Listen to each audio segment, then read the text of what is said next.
Thanks for joining us with an update on Hurricane Maria. It is a Category 1 storm, but just barely. It's weakened quite a bit in the last 48 hours as it's moved through the Atlantic and gone north. And as we go into more northern latitudes, we tend to get cooler ocean temperatures. So that's why it is weakening.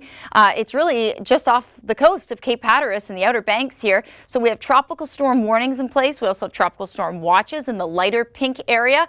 The main risk for this storm is really going to be the outer bands bringing in some rain, but not a whole lot in the way of rain, and also some tropical storm force gusts. In terms of our winds, it'll just be the odd gust. There's not going to be any tropical storm strength sustained winds, thank goodness, which is really when we see the damage occur. But what we do know is that because of all this momentum offshore with the hurricane, we're going to get a lot of, enhanced surf, so some big waves. Also, some riptide potential is there. We're going to break that down in just a second to talk about what that means.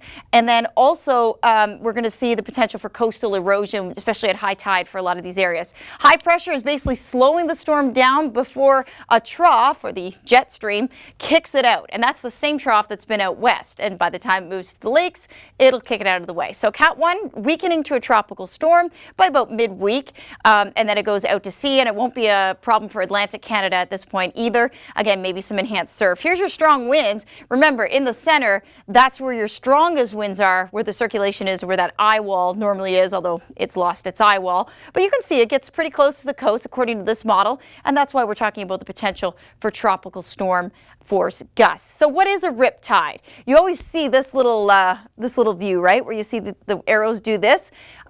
What it is basically is a tidal flow of water, or a strong current of water going away from the shore. And the idea is that you don't want to fight it. You don't want to turn around in the riptide and just start trying to swim back to shore, because guess what? It's going to win. So what you want to do is actually swim out of it, and that's perpendicular to the riptide, and that could be the difference between saving your life.